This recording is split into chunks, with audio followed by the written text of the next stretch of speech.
Hey everybody, welcome back. Today I'm going to teach you how to make roasted vegetable and avocado pesto bruschetta. Let's begin.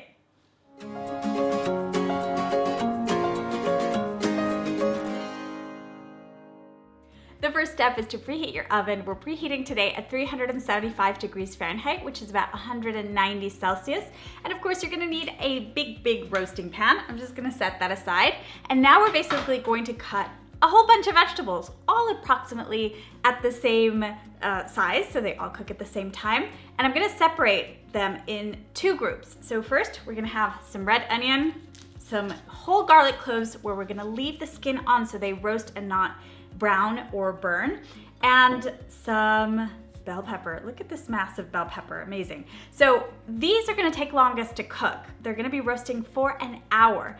And then I'm gonna add, towards the final stretch of that roasting time, some softer vegetables that take a shorter time to cook, like some mushrooms and a zucchini. Now you can use whatever vegetables you have on hand. That's the beauty of this recipe. So let's get chopping.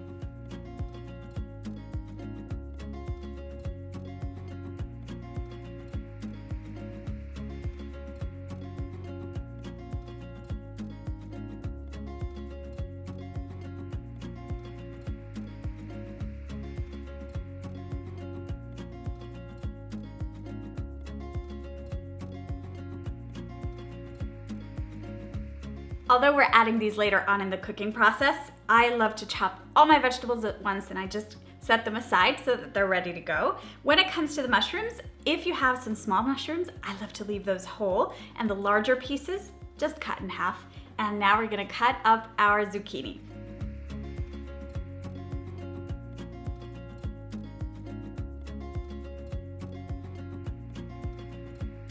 Let's add a drizzle of olive oil just to get those coated. Of course, we need to add some salt, some freshly ground pepper, and I love to add some thyme to this recipe. I love to kind of break apart a few stems and just leave some of those whole. Adds great flavor. Let's toss everything with our fingers. Make sure that everything is nicely coated in that olive oil. Try to separate those chunks of onion if you can. Leave everything nicely spread out, and we're gonna pop this in the oven.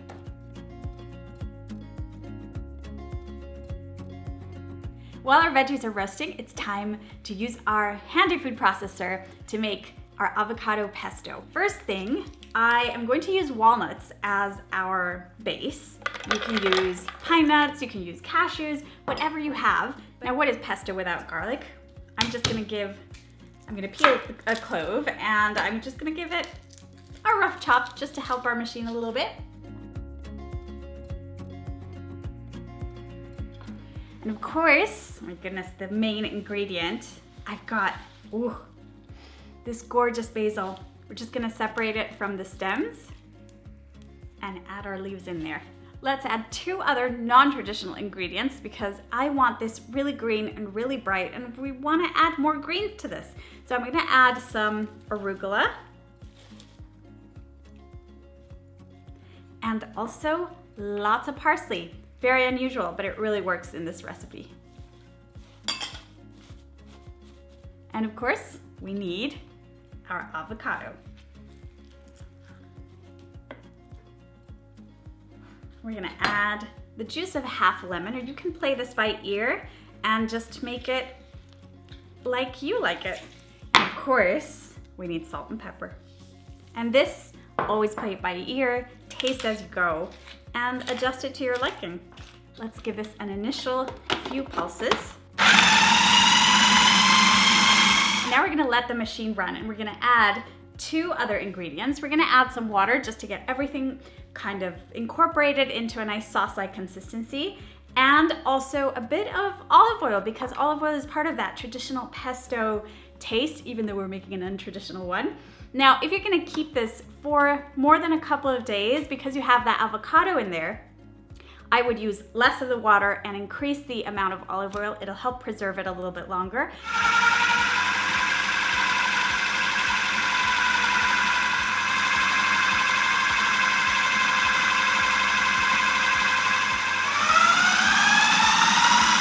It's always a good idea to scrape the sides. You're gonna have big pieces of walnut or garlic maybe around the sides and just get everything incorporated. This smells so good, and I always have a rule at our house whenever I make pesto, make extra because you can use it for pasta the next day. Let's check the texture, and of course we need to taste it, see if we need to adjust the seasoning. Oh my goodness, this is what we want. We want a very rich sauce. So this is richer than a traditional pesto because of that avocado, and that's what you want for this recipe. Oh my goodness, it smells amazing. I'm gonna taste it.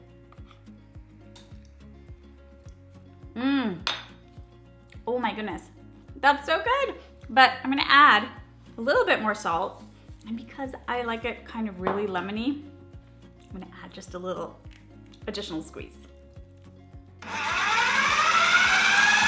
Let's add our zucchini and our mushrooms. And we're gonna re-season with some olive oil, some salt, some pepper. Let's toss everything together. We're gonna pop this back in the oven for the final roasting time.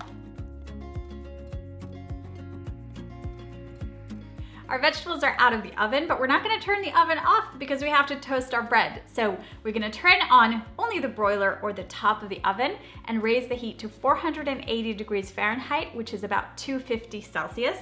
And now we're going on a hunt for those garlic cloves. You'll see why. So just take them out.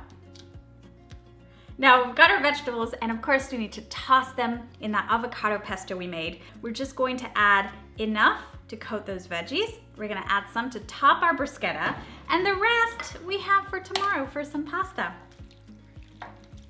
You'll need a baking sheet and any type of bread you like for your bruschetta. We're gonna pop this in the oven and let these babies get toasted for about a couple of minutes per side. Grab your golden nuggets, and you're gonna see that the garlic inside is super soft, almost like butter. We're gonna add that on top of our bread and spread it out like actual butter. It's a dream, look at that. Let's add some of our pesto tossed vegetables. We top with a little more pesto and some sea salt flakes, and we serve.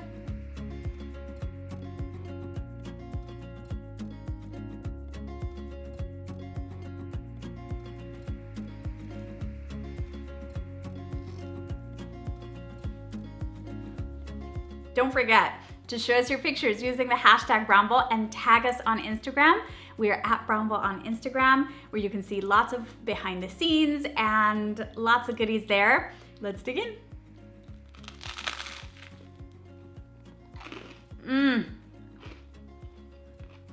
Oh, that garlic, so good.